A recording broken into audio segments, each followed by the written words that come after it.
Hey you all on Healing Mama Hearts and social media, wherever we end up posting this video.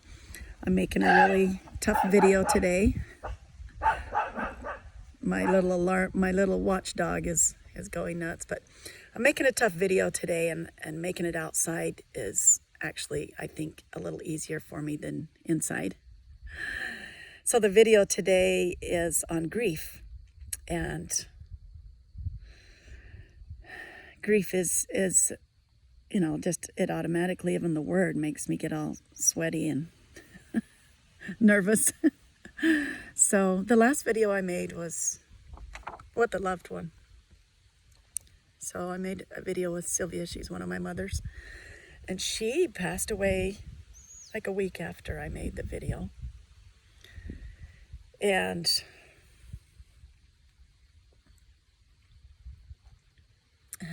I don't have to give you the meaning of grief, but in the dictionary it says deep sorrow, especially for when you lose a loved one. And that's so true. That's so true. And I'm going to just be as completely real as it is, I'm not going to edit this video. I do have a tissue just in case. But I am going to talk a little bit about the different kinds of grief, what grief is, the different kinds of grief, and what the symptoms are of grief, and what to do about it and what not to do. So grief, it is losing somebody or something that meant a lot to you. So it can be as simple as grieving because I used to could jog and now I can't jog. Or I used to could use my hands really well, but now they hurt and I can't do the things I used to could do. Or it can be, not being able to do something you could do. It could be a mom that wanted to nurse her baby really bad, but didn't have the milk to nurse a baby, or wanted to have a certain birth plan and that went wrong or different, and she is grieving the loss of that plan and idea and dream. But it also is just definitely you lose somebody that you love, and it seems like the more you love the person, the more you feel it. So my mom died 3 years ago this July, and I have to stop and say, okay, this is grief again. And the symptoms of grief are just a lot of different things. And for me, it's spaciness, it's weeping, of course, that's an obvious one, but it's just being spacey, not being able to keep a clear thought, and it's loneliness and sadness, of course, but yet also, my mind, it's really hard. It's really hard in my mind. My memory is warped, and it's just really tough that way, to know that I need to do something, but I just don't get up and do it. And so there's a lot of those symptoms. Of course, the stages of grief are denial, anger, bargaining, depression, and finally acceptance. And supposedly you don't just go through those, first step, second step, or stages. You can skip around. And that's very true. When Mom died, I had a lot of guilt feelings because I didn't spend enough time with her. And I think that is a very common thing with grief. You guys tell me in the comments below, but it feels like to me that's just like a given with a loved one when they die. You automatically just go, why didn't I spend more time? Why didn't I call more? Why didn't I text more? When I did talk to my mom, why did I just talk about me? Sometimes the calls were just about what I needed and what was going on in my life. Anyway, that's part of it. And I'm going to allow myself to feel every feeling there is to feel. And I know it's can turn to complicated grief or compound grief. And I feel like I'm experiencing compound grief right now because my mom died 3 years ago this July. And then my other mother, Sylvia, my grandma Sylvia, died a couple weeks ago. So that's grief on top of grief. And that's that can get very heavy. And if you are experiencing,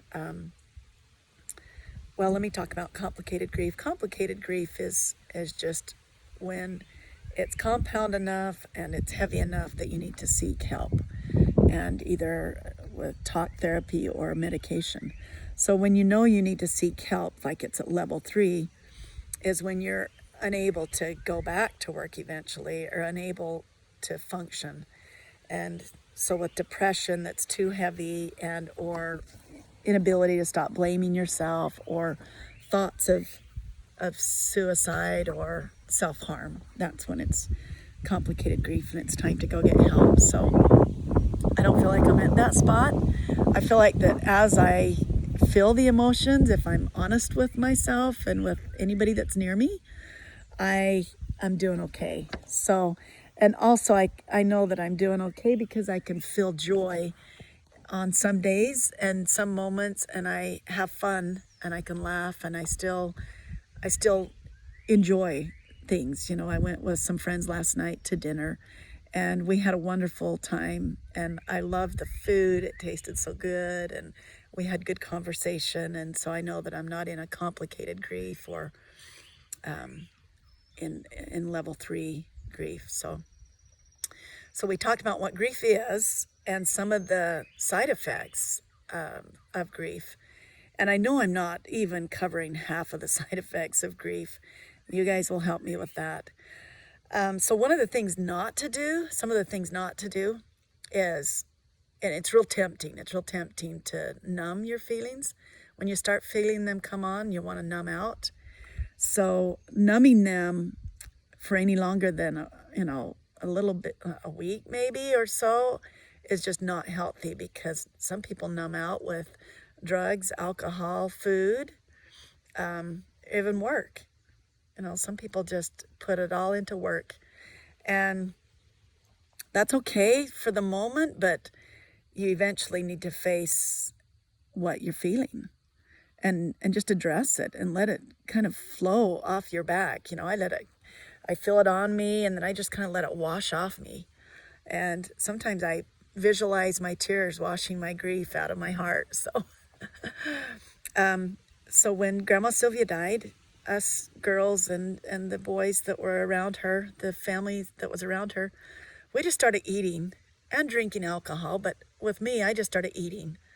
And I wasn't hungry, but I didn't ever feel full. I just ate and chocolate. Oh my goodness.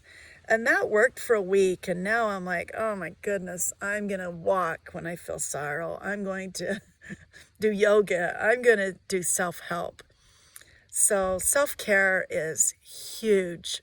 I feel like it's what's keeping me out of complicated grief, is giving myself permission to cry and feel it, and giving myself permission to go soak in a bubble bath in the middle of the day if I feel like it, or going for a walk, or inviting a friend over for a cup of warm tea, doing some hobby time.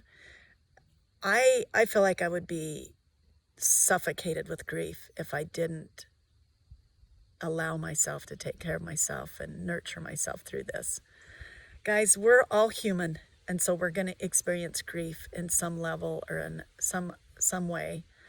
And we have to be okay with that messy part of being a human.